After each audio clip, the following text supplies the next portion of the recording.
Assalamualaikum warahmatullahi wabarakatuh. Alhamdulillah, alhamdulillahilladzi arsala rasulahu bil huda wa dinil haqq liyudhhirahu 'ala dini kullihi wa kafa billahi shahida. Wa asyhadu an la ilaha illallah wahdahu la syarika lah wa asyhadu anna Muhammadan abduhu wa rasuluhu la nabiyya ba'dah. Allahumma salli wa sallim wa barik ala abdika wa nabika Muhammadin sallallahu alaihi wasallam wa ala alihi wa ashabihi wa man tabi'ahum bi ihsanin ila yaumiddin, amma ba'd. Hadirin Bapak dan Ibu jamaah sekalian yang dimuliakan Allah Subhanahu wa taala, puji syukur alhamdulillah pada pagi hari ini 22 Januari 2023 kita masih diberikan kesehatan, kesempatan dan kenikmatan untuk kita bersama-sama mengkaji kitab Bulughul Maram dari bab Kitabul Jami' tentang adab dalam Islam. Mudah-mudahan kehadiran Bapak Ibu dan kita semua di majlis ilmu ini dicatat oleh Allah Subhanahu wa taala sebagai amal soleh kita semua, dan mudah-mudahan sebagai pemberat timbangan kita kelak pada hari kiamat, dan mudah-mudahan Allah Subhanahu wa taala mengumpulkan kita kembali di surganya kelak sebagaimana Allah kumpulkan kita di tempat ini pada pagi hari ini. Amin ya rabbal alamin. Jamaah sekalian yang dirahmati Allah Subhanahu wa taala, kita akan lanjutkan kajian kita dengan tema bagaimana kita mengetahui tentang kebaikan dan dosa. Dalam hadis ini Rasulullah SAW mengabarkan pada kita semua, Anin Nawas ibni Sam'an radhiyallahu anhu qala sa'altu Rasulullah sallallahu alaihi wasallam 'anil birri wal ithmi faqala al birru husnul khuluqi wal ithmu ma haka fi sadrika wa karihta ayyattali'a alaihi nas. Akhrajahu Muslim. Dari sahabat An-Nawas bin Sam'an radhiyallahu taala an, beliau pernah bertanya kepada Rasulullah sallallahu alaihi wasallam anil birri wal ithmi, tentang kebaikan. Apa itu kebaikan? Wal ithmi, apa itu dosa atau kesalahan? Faqal, kemudian Rasulullah SAW menjawab dengan jawaban yang singkat, padat dengan maknanya. Al-birru husnul khuluqi. Kebaikan itu adalah akhlak yang mulia. Wal ithmu, adapun dosa atau kesalahan, mahaka fi sadrika, apa yang bergejolak di dalam hatimu, wa karihta ayyattali'a alaihi nas, dan engkau benci kalau gejolak hati itu diketahui oleh orang lain. Hadis sahih riwayat Imam Muslim. Nah, jemaah sekalian yang dirahmati Allah Subhanahu wa taala, dalam hadis ini ya, Rasulullah SAW memberikan kepada kita ukuran kapan kita mengetahui yang kita lakukan itu adalah kebaikan, gitu ya. Kapan kita mengukur dan mengetahui yang kita lakukan itu adalah sebuah kesalahan, ya. Maka Nabi kita Muhammad SAW memberikan jawaban yang sangat singkat, ya.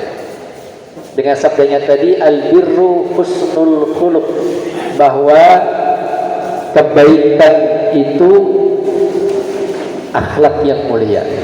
Maknanya bahwa semua akhlak yang mulia, akhlak yang baik, maka itu masuk pada kategori sebuah kebaikan.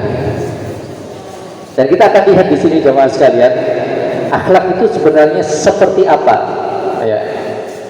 Apakah cukup akhlak itu hanya dengan senyuman? Ya. Hanya dengan orangnya baik, orangnya sopan misalnya. Apakah itu bagian dari akhlak? Itu bagian dari kebaikan. Ya. Bapak Ibu kalau ketemu orang yang senyum, senang atau enggak? Ketemu orang yang perengut gitu kan, jadi orang ngomong-ngomong kok perengut, senyum, itu bagian dari kebaikan. Tetapi tidak serta-merta itu kandungan dalam makna akhlak yang mulia. Nah di sini jemaah sekalian yang dirahmati Allah Subhanahu wa taala, ada ada seorang ulama bernama Ibnu Rajab Al-Hambali, beliau ulama dari mazhab Hambali, mengatakan apa sih yang namanya kebaikan atau kebajikan itu? Al-birru yadkhulu fihi jami'at ta'atil batinati. Kebaikan itu mencakup semua ketaatan batin. Apa yang dimaksud dengan ketaatan batin, Bapak Ibu? Kal imani billah, beriman kepada Allah Subhanahu wa taala. Ini kan bersumber dari batin kita, dari hati kita. Wa malaikatihi, beriman kepada para malaikatnya. Wa kutubihi, beriman kepada semua kitab-kitab yang diturunkan oleh Allah Subhanahu wa taala. Wa rusulihi, dan beriman kepada semua rasul yang diutus oleh Allah Subhanahu wa taala. Maka Bapak Ibu yang kalau hormati jamaah sekalian, akhlak tadi, akhlak yang mulia atau kebajikan ditandai dengan akhlak yang mulia, dan ciri akhlak yang mulia itu berawal dari ketaatan batiniyah yang dalam hal ini kata Imam Ibnu Rajab cakupannya adalah dalam masalah rukun iman. Iman kepada Allah menjadi kewajiban kita, Bapak Ibu. Kita harus yakin bahwa Allah yang menciptakan kita semua dengan kesempurnaannya. Walaupun ada yang beda di antara kita, tetapi kita meyakini bahwa tidak ada zat yang menciptakan kita dan semua alam semesta kecuali hanya Allah Subhanahu wa taala. Peristiwa yang terjadi di alam semesta ini semuanya atas takdir dan kehendak dari Allah Subhanahu wa taala. Kita mengimani ada malaikat, Bapak Ibu. Kita hadir di majelis ini sebagaimana dalam hadis yang sahih, Rasulullah SAW mengabarkan bahwa para malaikat akan meletakkan sayap-sayapnya di majelis-majelis ilmu, dan para malaikat akan ridho dengan kajian atau pengajian yang dilakukan oleh hamba-hamba Allah Subhanahu wa taala. Jadi hadir di tempat ini malaikat, tapi kita tidak bisa melihat, tapi kita mengimani, dan itu bagian dari akhlak. Mengimani semua kitab, ada 6 ya, Injil, Taurat, Zabur, Al-Quran, Suhuf Ibrahim, Suhuf Musa. Kita belum pernah melihat Taurat seperti apa, kita belum pernah melihat Zabur seperti apa, kita belum pernah melihat Injil yang asli seperti apa, kita juga belum pernah melihat Suhuf Ibrahim, Suhuf Musa, tapi kita mengimani, dan ini bagian dari akhlak, dan ini adalah kebaikan. War Rasul, kita mengimani 25 nabi, walaupun tidak semua nabi kita tahu biografinya, kita tidak tahu semua nabi tentang kisah hidupnya.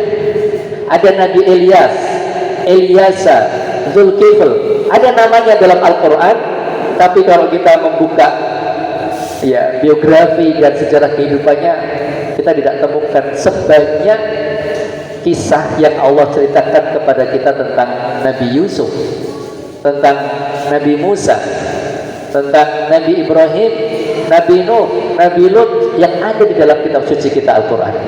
Tapi Bapak Ibu, sekali lagi itu menjadi bagian dari kebaikan dan kebajikan kita dari sisi ketaatan batiniah. Sehingga mungkin Bapak Ibu yang dirahmati Subhanahu wa taala, kajian berkaitan dengan iman kepada Allah, iman pada malaikat, iman kepada kitab, kepada Rasul, ini perlu kemudian diulang lagi, perlu kita baca lagi untuk menguatkan keimanan kita, karena fondasi untuk mendapatkan akhlak yang mulia dan kebajikan itu diawali dari ketaatan batiniah. Yang kedua, yang pertama kata Ibnu Rajab, kebaikan itu mencakup ketaatan batin. Yang kedua, ketaatan yang zahir, yang nampak. Kal infaq fil amwali fama yajibuhu Allah wa iqamatus salati wa ita'iz zakati wal wafa'i bil ahdi. Contohnya kata beliau, diantaranya adalah berinfak dari apa yang mayuhibbuhullah, berinfak dari apa yang dicintai oleh Allah Subhanahu wa taala. Wa iqamis shalah, mendirikan salat. Wa ita'iz zakat, menunaikan zakat. Wal wafa'i bil ahdi, dan menunaikan janji. Ya. Oleh karenanya Bapak Ibu yang kami hormati, kalau kemudian kita mengkaji ini, kita melihat yang namanya akhlak yang mulia tadi, yang itu menjadi kebajikan dan itu menjadi kata kunci atau ciri untuk menentukan ini kebaikan atau bukan, diawali dari ini.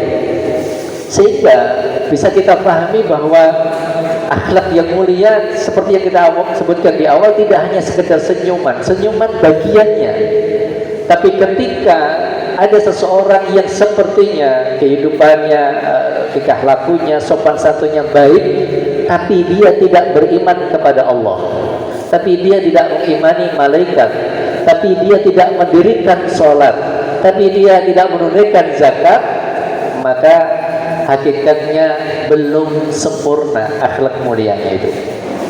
Wasabru alal aqdar. Yang ketiga, jamaah sekalian, kebaikan itu juga sabar atas takdir Allah Subhanahu wa taala. Karena tentu jamaah sekalian, Islam memberikan solusi semuanya. Kegelisahan, kegundahan, kecil hati, sakit hati, gitu ya. Hidup terasa bebannya berat. Itu sebenarnya dalam kamus agama kita gak ada. Kenapa? Karena ini semuanya sudah takdir dari Allah Subhanahu wa taala.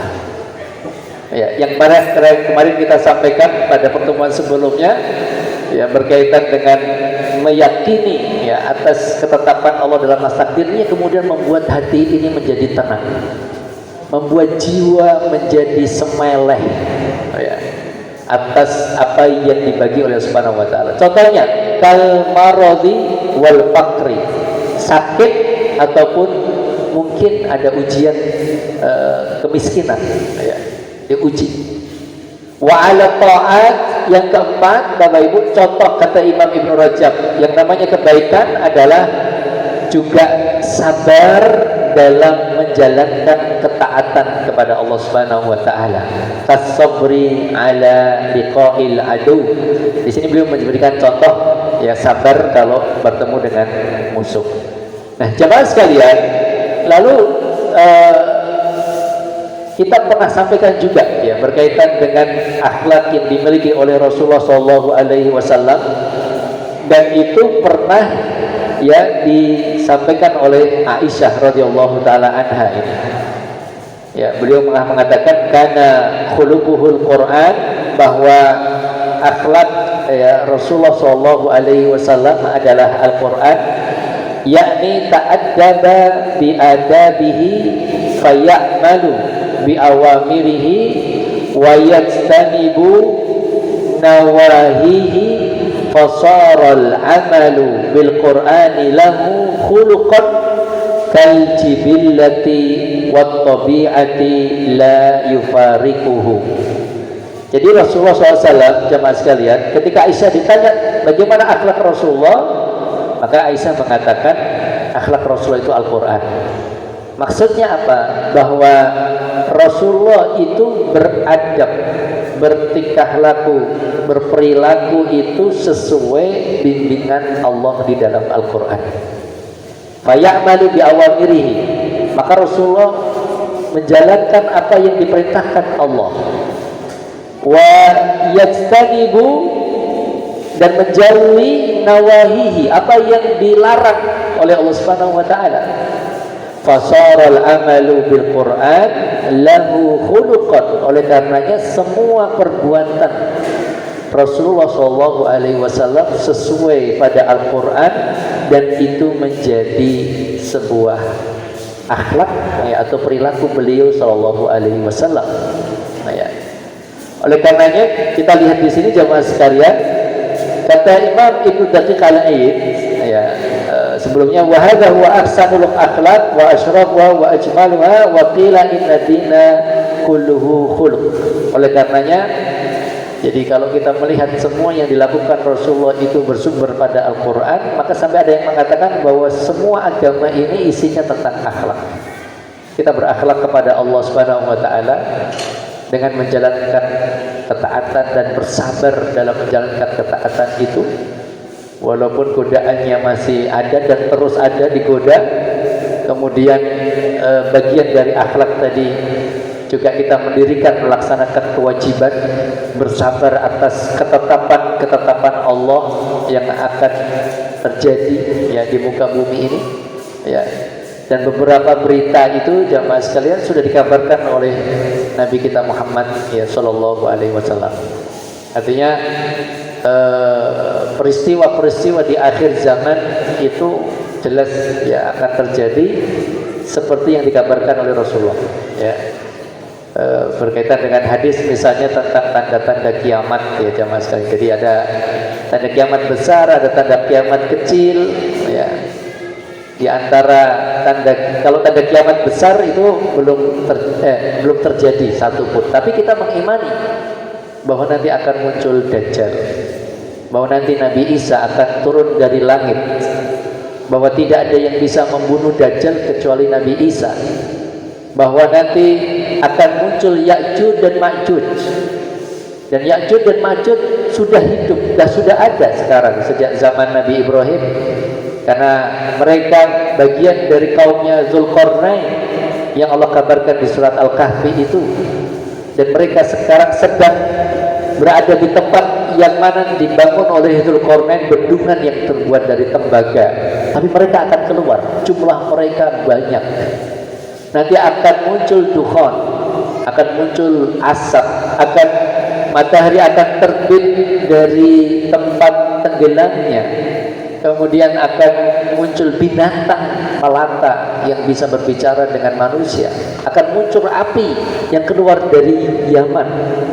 Dan itu semua jamaah sekalian, itu bagian dari takdir-takdir Allah Subhanahu wa taala ya, bagian dari juga akhlak pada keimanan batiniyah kita ya, mengimani ya, karena itu menjadi bagian dari iman kepada hari akhir. Nah, jamaah sekalian yang dirahmati Allah Subhanahu wa taala, kemudian di sini Imam Ibnu Daqiq Al-Aid mengatakan al-birru husnul khuluqi, al-muradu bi husnul khuluq al-insafu fil muamalah. Nah, ini beberapa ulama memberikan definisi pengertian berkaitan dengan kebaikan itu. Dan dalam hal ini Imam Ibnu Daqiq Al-Aid memberikan definisi akhlak yang mulia itu al-insaf fil muamalah, kata beliau. Insaf itu adalah bersikap pertengahan dalam bermuamalah kepada sesama manusia. Karena kita menyadari Bapak Ibu, diri kita semua tidak ada yang sempurna. Ada kelebihan yang Allah berikan pada kita, ada kekurangannya. Maka bagian dari akhlak yang mulia adalah kita bersikap pertengahan tidak boleh memuji berlebih-lebihan kepada sesama manusia, tidak boleh juga menghina sehina-hinanya, juga tidak boleh. Jadi kita bermuamalah, kalau baik kita katakan baik, kalau salah kita katakan salah. Ini juga bagian dari akhlak yang mulia. Ya. Lalu kemudian, kecuali para sahabat, ketika para sahabat ini tinggal bersama Rasulullah. Ya, Rasulullah SAW jelas memiliki keistimewaan, kelebihan dan akhlak yang mulia. Itu pun Bapak Ibu yang kalau hormati, Rasulullah SAW sampai mengatakan, la tatruni kama wataral yahuda wan nasara, qul innama anna abdullah wa rasul. Rasulullah saja ketika ngeten Bapak Ibu, jangan kalian berlebih-lebihan dalam memujiku, ya. Sebagaimana pujian yang dilakukan oleh orang-orang Yahudi kepada Nabi Musa dan orang-orang Nasrani kepada Nabi Isa, ya. Karena apa? Awal mulanya kan karena memuji yang keseringan, lalu kemudian yang terjadi adalah berlebih-lebihan, melampaui batas. Maka kemudian Rasulullah mengatakan, "Qul innama ana Abdullah wa rasuluh." Katakan, wahai sahabatku, saya ini hanyalah hamba Allah dan utusan Allah. Ya, Rasulullah juga memiliki sifat tawadhu, ya. Sifat rendah hati, bukan rendah diri, tapi rendah hati. Padahal beliau layak untuk kemudian menjadi seorang hamba yang dipuji, karena beliau kekasih Allah, karena beliau Rasulullah, karena beliau Khalilullah, karena beliau orang yang pertama kali akan siuman, ya, ketika kiamat terjadi. Beliau adalah orang yang akan diberikan syafaatul uzma oleh Allah Subhanahu wa taala pada hari kiamat. Dan mudah-mudahan kita semua mendapatkan syafaat dari beliau pada hari kiamat. Amin. Ya. Artinya apa? Keistimewaan dan kelebihan Rasulullah sangat mungkin untuk kita memuji beliau, tapi Rasulullah nggak mau berlebih-lebihan. Ya. Oleh karenanya jemaah sekalian, kalau Rasulullah saja dengan kelebihan dan keistimewaannya tidak mau dipuji berlebihan, tentunya kita juga seperti itu. Lebih-lebih kita yang kelebihan kita ya sedikit, ya mungkin kelemahannya lebih banyak. Oleh karenanya kita melihat di sini kata Imam Baqi Al-Ain, jamaah sekalian, bahwa bagian dari akhlak yang mulia adalah bersikap pertengahan dalam bermuamalah. Warifku fil mujadalah, berlemah lembut dalam berdebat. Ya, jadi debat dengan kepala dingin itu juga bagian dari akhlak yang mulia. Tapi kalau sudah sampai ya kursi terbang, ya, terjadi pemukulan, nah ini berarti sudah keluar dari akhlak yang mulia. Wal adlu fil ahkam, termasuk akhlak yang mulia adalah bersikap adil dalam berhukum, ya, atau menetapkan hukuman. Wal bazlu wal ihsan, ya, memberikan kebaikan kepada orang lain. Wa ghairu dzalika min sifatil mu'minin alladzina wasafahumullahu ta'ala. Kata Imam Ibnu Daqiq Al-Id di sini jamaah sekalian, beliau menyebutkan dan sifat yang lain, ya, yang disampaikan atau disebutkan oleh Allah Subhanahu wa taala dalam Al-Qur'an. Contohnya di awal surat Al-Anfal ini. Innamal mu'minuna alladzina idza dzukirallahu wajilat qulubuhum wa idza tuliyat 'alaihim ayatuhu zadatuhum imana wa 'ala rabbihim yatawakkalun. Ini contoh akhlak yang mulia atau kebaikan yang dimiliki oleh kita sebagai hamba Allah. Allah sebutkan juga dalam surat Al-Anfal ini ayat yang kedua ini. Sesungguhnya orang-orang yang beriman, alladzina idza dzukirallah, ketika disebut nama Allah, wajilat qulubuhum, hati mereka bergetar. Mak, bergetar gimana Pak? Ono mak ya. Ratapan. Yang itu kemudian membuat dia bisa meneteskan air mata. Jadi Bapak Ibu, mau Al-Quran atau kita berzikir, istighfar, ya, baca subhanallah, alhamdulillah, kok hati kita bergetar, berarti itu bagian dari kebaikan. Ya. Wa idza tuliyat 'alaihim ayatuhu zadatuhum imana. Ketika dibacakan ayat Al-Quran, maka bertambah imannya. Makanya mengkaji akhlak yang mulia itu Bapak Ibu, di dalam kesendirian kita, ketika kita sholat pun di situ ada ciri kebaikan, ciri akhlak yang mulia, yaitu hati kita bergetar ketika dibacakan ayat-ayat suci Al-Quran, yang itu kemudian bisa tadi kita sebutkan membuat kita menangis, saking ya kita terenyuh ya, saking ayat Al-Quran itu menggetarkan jiwa-jiwa kita. Nah, ini kemudian kata termasuk juga firman Allah ayat yang surat At-Taubah ayat 112, at-taibunal 'abidun, orang-orang yang mudah melakukan pertaubatan kepada Allah, wal 'abidun, dan senantiasa menjalankan ibadah.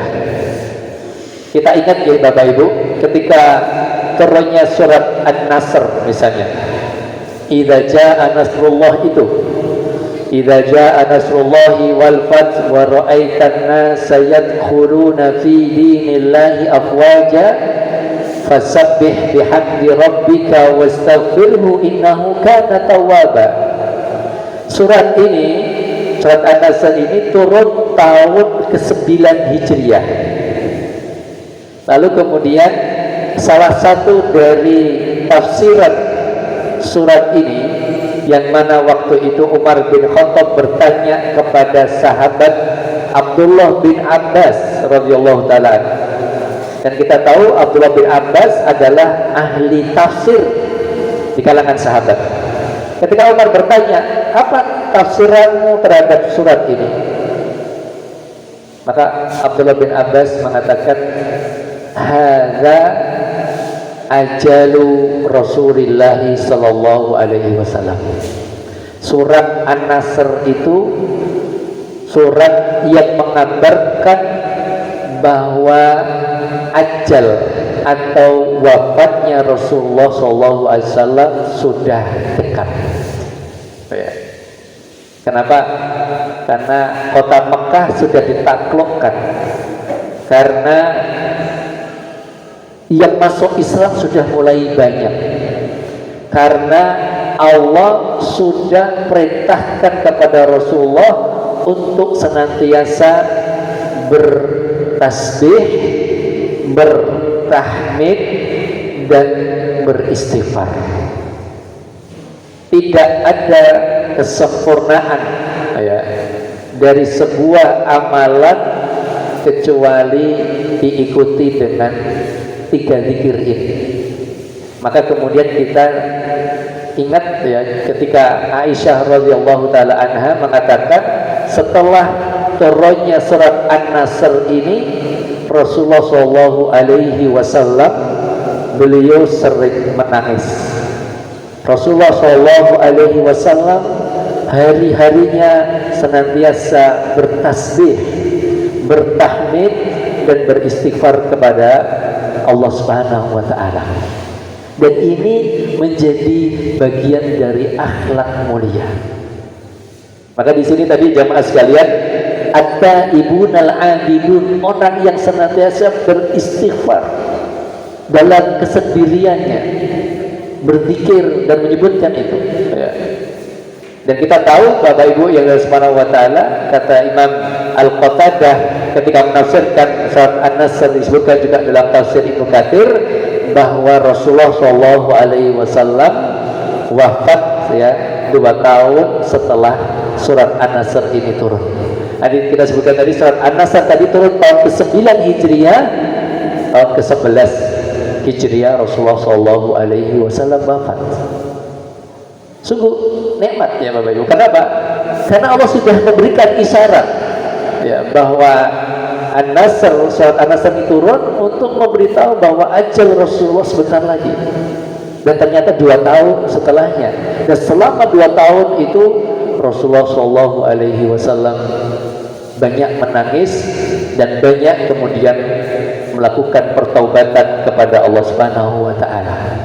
Dan bentuk pertaubatan paling gampang adalah kita memperbanyak membaca istighfar. Ya. Jamaah sekalian, termasuk juga kata Imam Ibnu Katsir, akhlak yang mulia itu disebutkan di surat Al-Mu'minun itu. Jadi kalau Bapak Ibu kita membaca surat Al-Mu'minun ya, qad aflahal mu'minun ya, 11 ayat awal ya dari surat Al-Mu'minun itu, di mana Allah Subhanahu wa taala mengabarkan kepada kita sifat ya dan akhlak dari orang-orang yang beriman ya. Karena berbuat baik saja itu gak cukup, harus didasari dengan keimanan. Makanya kalau kita baca di surat Al-Mu'minun itu, sungguh beruntung orang-orang yang beriman. Yang seperti apa? Alladzina hum fi salatihim khashi'un, orang-orang yang khusyuk dalam salatnya. Walladzina hum 'anil lagwi mu'ridun, orang-orang yang menjauhi dari hal-hal yang tidak bermanfaat. Walladzina hum lizakati fa'ilun, dan mereka menunaikan zakat dan seterusnya. Dan ini Bapak Ibu, kalau ini kan sebentar lagi Ramadan, dan mudah-mudahan kita diberikan umur panjang sampai Ramadan tahun ini, amin ya rabbal alamin. Biasanya zakat itu pada dilakukan di bulan Ramadan. Dan kita harus ingat ya Bapak Ibu, semua syariat dalam agama kita itu dilaksanakan sesuai hitungan dalam bulan Hijriah ya, termasuk membayar zakat. Jadi kita hitung 1 tahun bayar zakat itu dihitung dari bulan Hijriah. Kemudian nisabnya 85 gram emas. Katakanlah kalau ada orang punya uang 100 juta di Ramadan tahun lalu 1443 Hijriah, Ramadan tahun ini kok masih punya uang 100 juta, maka dia kena nisab, karena nisabnya 85 gram emas. Kalau sekarang harga emas 1 juta berarti 85 juta. Dia punya uang 100 juta, maka dia wajib zakat 2,5%. Karena begini, baru kemarin hari Sabtu ada orang datang ya ke teman saya, kemudian teman saya takmir masjid di Jogja. Ada orang datang, Pak, saya mau bayar zakat.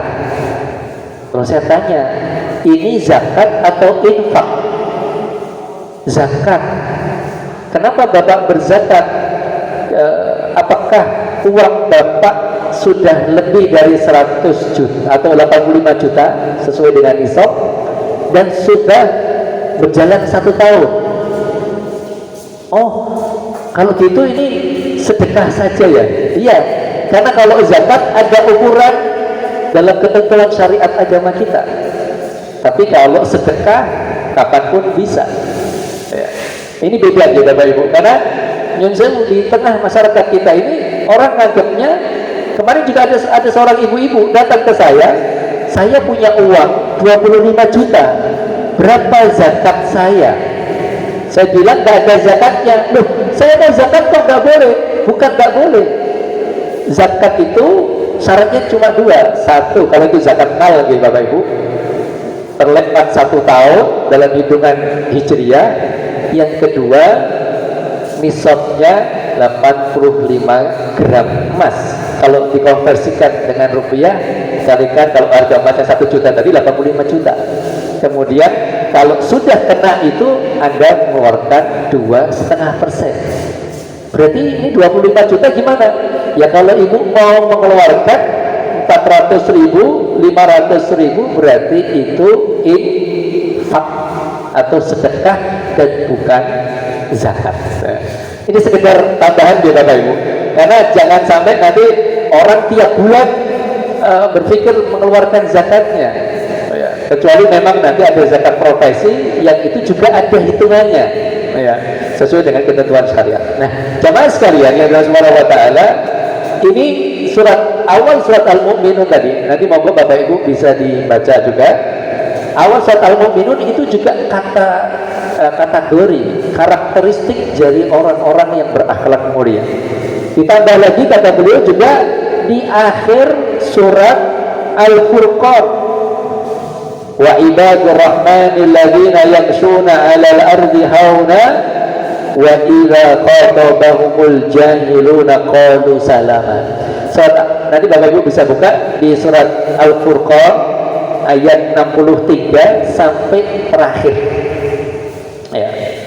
Itu kan Allah kabarkan kepada kita berkaitan dengan sifat hamba-hamba Allah yang dirahmati. Apa itu? Wa ibadur rahmanil ladzina yamshuna 'alal ardi hauna wa idza khatabahumul jahiluna qalu salama. Jadi ada sikap di mana dia kalau berjalan di muka bumi tidak ada kesombongan. Kalau ketemu orang yang tidak mengerti, dia mencoba berdiskusi sesuai dengan kemampuannya. Walladzina yabituna li rabbihim sujjatan wa qiyamah. Orang yang kemudian di malam harinya mendirikan sholat tahajud, sujud dan berdiri. Walladzina idza anfaqu lam yusrifu wa lam yaqturu wa kana baina dzalika qawama. Orang yang kalau berinfak juga tidak berlebihan tapi juga tidak terlalu pelit, pertengahan dalam berinfak dan seterusnya. Termasuk tadi Bapak Ibu di surat Al-Furqan ini ada orang yang senantiasa berdoa. Apa itu doanya?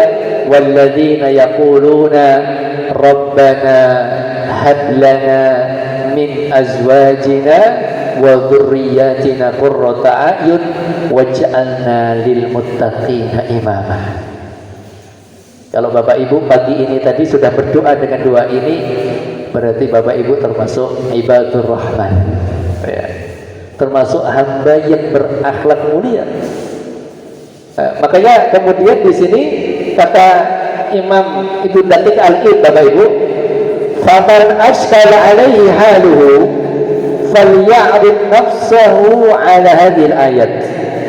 Maka barang siapa yang merasa ada sedikit masalah dalam dirinya berkaitan dengan kebaikan, maka silahkan membaca kembali beberapa ayat yang kita bacakan tadi.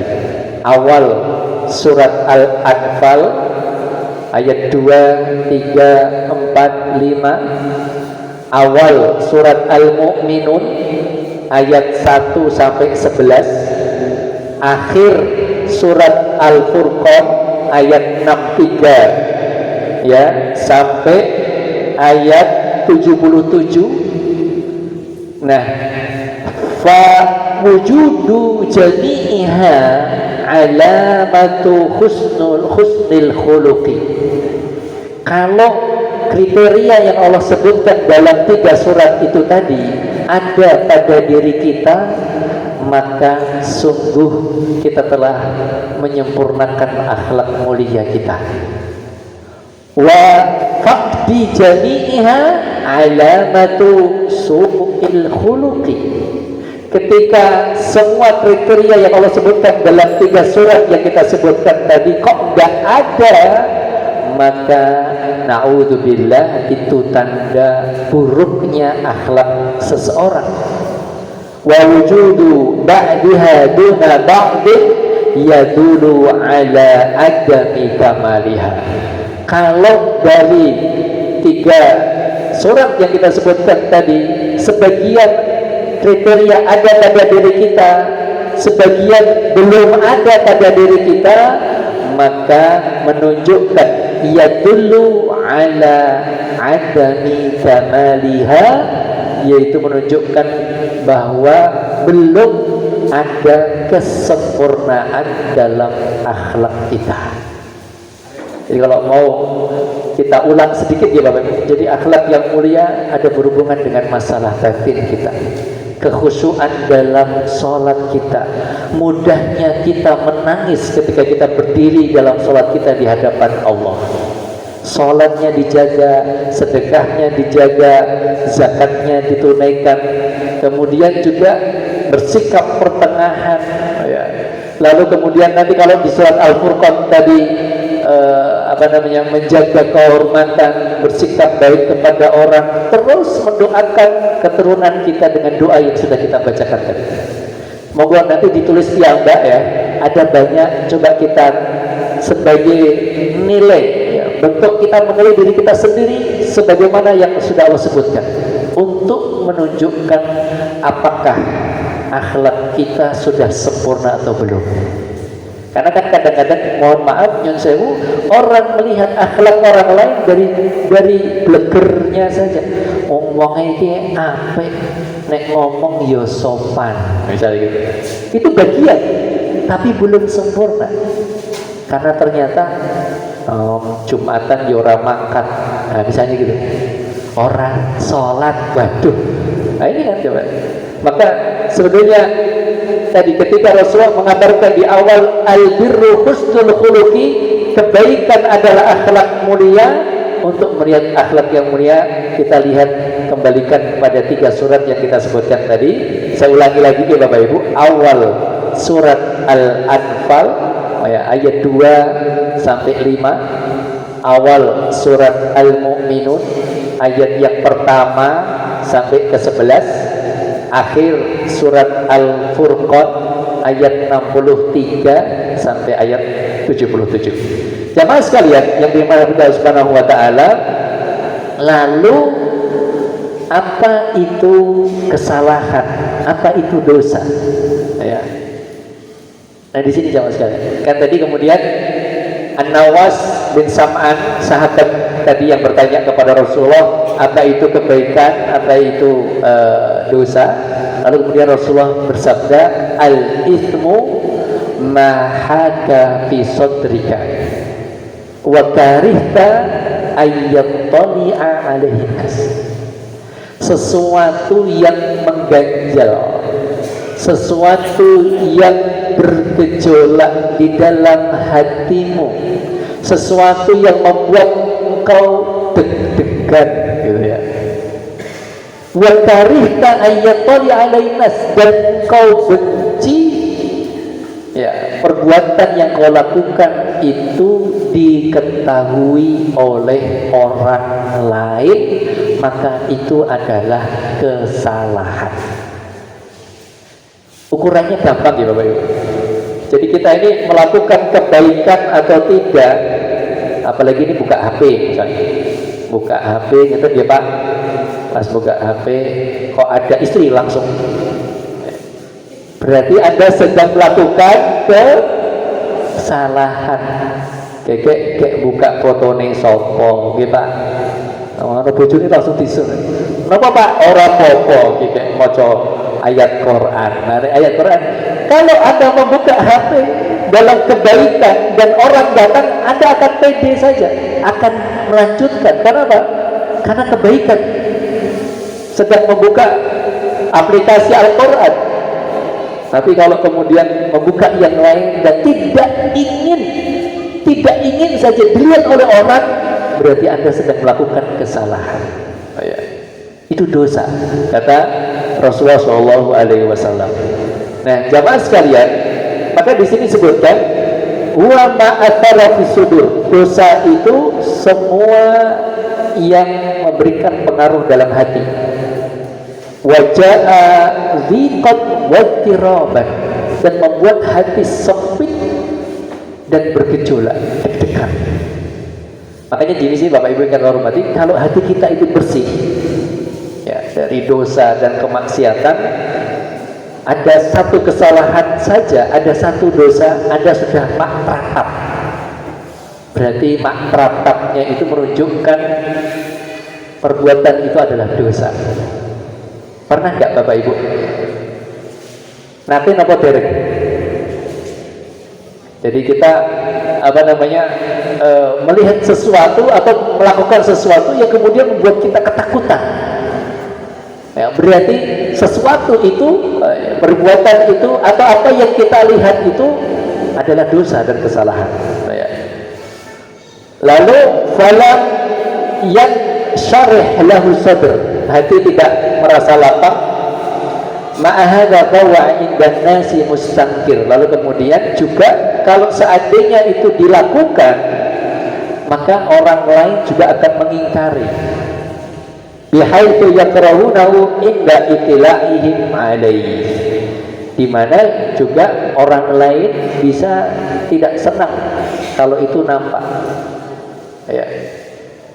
Artinya perbuatan yang dilakukan dan juga tidak ingin dilihat oleh orang lain, dan ada bentuk pengingkaran dari orang lain, maka perbuatan itu adalah dosa. Oleh karenanya sampai dikatakan di sini jamaah sekalian, kata Abdullah bin Mas'ud, beliau mengatakan ma ra'ahul mu'minuna hasanan fahuwa indallahi hasan, wa ma ra'ahul mu'minuna qabihan fahuwa indallahi qabih. Abdullah bin Mas'ud, seorang senior sahabat, ya, muridnya Rasulullah, beliau bilang, apa yang dilihat oleh orang-orang yang beriman sebagai sebuah kebaikan, maka itu di sisi Allah baik. Apa yang dilihat oleh orang-orang yang beriman itu jelek, maka di sisi Allah juga jelek. Ya. Tapi tadi al-mu'minun di sini ada korelasinya dengan apa yang kita bahas di awal tadi. Mukmin yang seperti apa? Yang tadi memiliki akhlak yang mulia, hubungan kepada Allah juga bagus, hubungan kepada manusia juga bagus, maka kemudian dia akan diberikan ilmu firasat yang kuat dalam kebaikan dan dalam memandang sesuatu. Ya. Umumnya kan gitu deh, Bapak Ibu. Kalau kita lihat ada orang mabuk gitu, Bapak Ibu mengingkari kan? Mengingkari kan? Ada anak teler bertayangan bawa botol, mesti orang mengingkari. Apa yang diingkari oleh kita orang yang beriman, maka itu juga di sisi Allah jelek. Perbuatan itu adalah perbuatan yang buruk. Ya. Dan itu sekali lagi masuk pada kategori dosa atau kesalahan. Nah, jamaah sekalian yang dirahmati Allah Subhanahu wa taala, oleh karenanya di sini ditutup ya dalam penjelasan ini, fama waradat nasu bihi falaysa lil mu'minina fihi illa ta'atallahi wa rasulih. Oleh karenanya sikap bagi kita sebagai seorang mukmin dan mukminah tidak ada yang lain kecuali hanya kita taat ya kepada Allah Subhanahu wa taala dan rasulnya, sebagaimana firman Allah, wa ma kana lil mu'minin wala mu'minatin idza qadallahu wa rasuluhu amran ay yakuna lahumul khiyaratu min amrihim. Di surat Al-Ahzab ayat 36 ini Allah mengabarkan tidak pantas ya bagi seorang mukmin laki-laki ataupun mukmin perempuan atau mukminah, ketika Allah dan Rasulnya sudah menetapkan sesuatu urusan, lalu kemudian mereka memilih atau mencari urusan atau ketetapan yang lain. Maknanya pada ayat ini adalah ya kita tinggal sami'na wa ata'na dari apa yang sudah ditetapkan oleh Allah Subhanahu wa taala. Bapak Ibu yang dirahmati Allah Subhanahu wa taala, sebagai penutup ya dari kajian kita ini, bahwa saya ulang sekali lagi dari hadis tadi ketika sahabat An-Nawas bin Sam'an ya bertanya kepada Rasulullah tentang kebajikan dan tentang kesalahan, maka Rasulullah menjawab al-birru husnul khuluq, ya. Kebaikan itu adalah akhlak yang mulia. Untuk mengukur bagaimana kesempurnaan akhlak yang mulia kita, tadi kita sudah sampaikan, kita lihat di 3 surat yang sudah kita sebutkan. Lalu kemudian Rasulullah SAW menyebutkan kata kunci ukuran dalam sebuah dosa dan kesalahan adalah mahaka fi sadrika wa karihta ayyatali alaihin nas. Semua perbuatan yang membuat kita tidak tenang, membuat gejolak dalam hati kita, lalu kemudian kita juga tidak suka perbuatan kita dilihat oleh orang lain, ya, termasuk juga perbuatan yang diingkari oleh orang lain. Ada orang berbuat, perbuatannya diingkari oleh lingkungannya, maka perbuatan ini juga termasuk pada kategori dosa atau kesalahan. Jamaah sekalian yang dari Subhanahu wa taala, mungkin ini yang bisa kita sampaikan untuk kemudian sebagai acuan ya untuk kita semua, dan mudah-mudahan kita semua menjadi orang-orang yang memiliki akhlak yang sempurna, dan mudah-mudahan kita dijauhkan dari sekecil apapun niatan buruk yang terbesit dalam hati kita, sehingga mudah-mudahan dalam lini kehidupan kita yang muncul adalah positive thinking, ya, berhusnudzon, kebaikan dan terus dalam kebaikan. Amin amin ya rabbal alamin. Lebih kurangnya saya mohon maaf. Wallahu taala alam. Wassalamualaikum warahmatullahi wabarakatuh.